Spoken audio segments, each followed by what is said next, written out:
It's exhilarating to be here. Good feeling, isn't it? I've heard you talk about separating the idea of having money from the idea of working or having a job, and that sparked just wonderful thoughts and feelings of why conform to the idea of a 9 to 5 or this other things. I've been saying take money out of the equation. If you take money out of the equation, for most of you, the majority of your lack consciousness will go with it.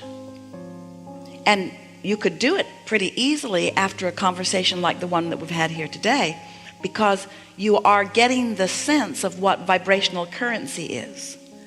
And you're getting the sense of the power of that receiving mode and what it will yield to you.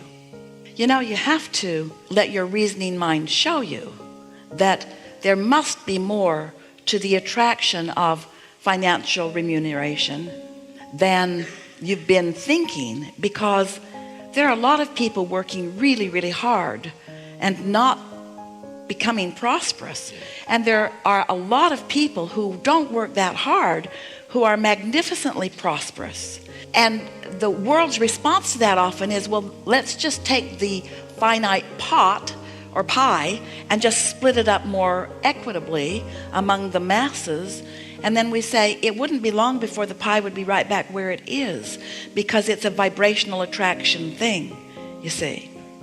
So our best way of stepping into this conversation is to use the reasoning analogy that you say you would like maybe an extra $500,000 right away, because there are some things that you would apply it to.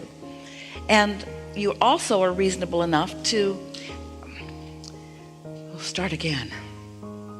Is reasonable based upon how it has been, or is reasonable based upon your understanding of the laws of the universe?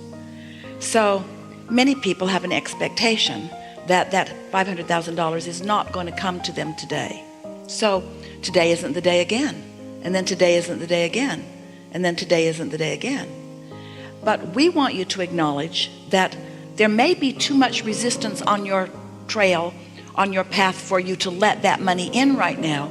You could let a feeling of freedom in. You could bask in the understanding that you're free to choose, and you could bask in the feeling of freedom that nobody creates your own reality, and you could bask in the feeling of freedom that you and you alone establish your point of attraction, and that everything responds to that.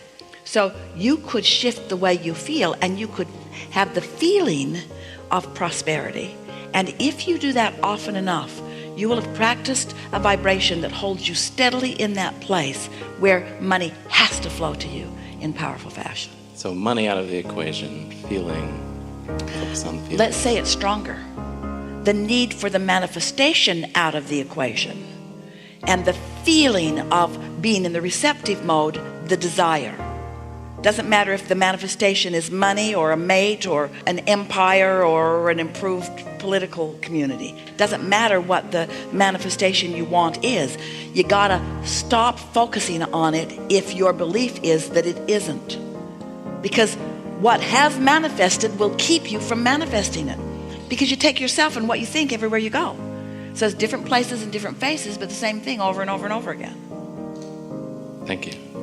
Ooh, isn't that delicious? Yes. So, want to play with a little bit? Absolutely. So we're just going to ask you, because we think you're ready to go there, talk to us about your feelings of prosperity and leave money out of the equation. Prosperity equals freedom to go wherever I wish to go. And do you do that? Sometimes, much of the time. All right, so if you're hesitant about that, not as much as I would like. then that example didn't help you much better than if you'd left money in the equation. Right. Because a lot of people don't feel free because they're doing stuff they don't want to do. So Right. you have to find some piece of it somewhere that gives you a little feeling. Esther used to say to Jerry, not based upon what they were currently living at all, but based upon what she used to live when she was punching a time clock and working by the hour, she'd say to him, let's get a Coke and pretend like we're on vacation. She just loved that feeling of in the middle of the day playing hooky from whatever it was they were doing and just sort of rebelliously doing nothing that they were supposed to be doing. Well, that can be helpful to you to realize how often you can do that. Hey, I'm at work and I can play on my phone. So you're choosing, yeah. This world has given me so much freedom to think. Understanding law of attraction, I'm way ahead. I'm light years ahead. I've left shortage consciousness almost completely behind. You see, there are only three, I shouldn't say only, but there are basically three arenas of shortage consciousness that many of you are participating with. Shortage consciousness about money, not enoughness. Shortage consciousness around time. I got too much to do and not enough time to do it in. And shortage consciousness about space. I got too much stuff for my space, or I don't have enough stuff for my space.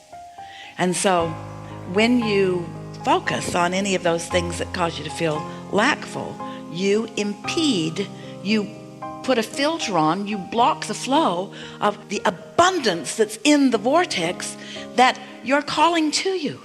Your inner being is just flowing. Here's how it works, because there's no assertion. Oh, you're going to like this so much. We've not had this conversation before. So, you were source energy before you came into this physical body and still are. A part of you became this physical personality, but the larger part of you is still this source energy. So there is a circle that is you that includes the non-physical and the physical. So you are one, the non-physical and the physical.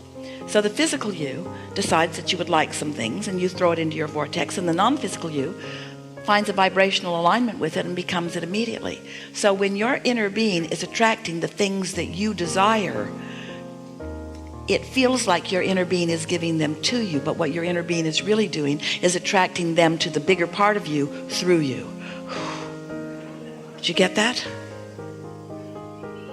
Your inner being is not asserting the well-being that you're asking to you. Your inner being is drawing what you're asking for to the larger part of you, which is your inner being. And so what you want is being drawn to you by your inner being, who's drawing it through you.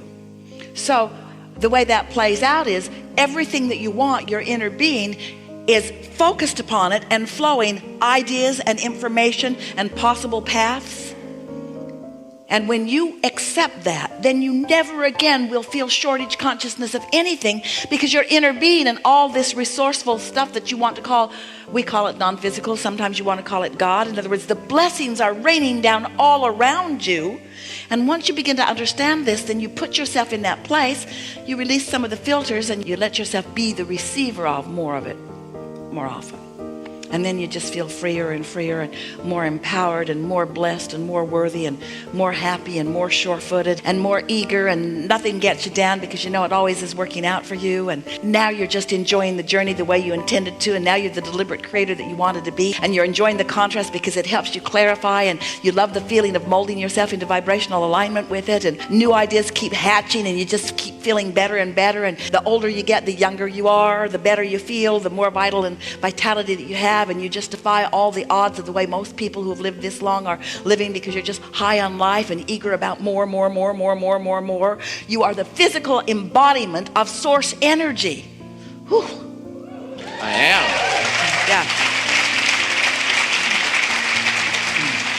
Yeah. No shortage consciousness there. Gone. Yeah. Yeah. Really good.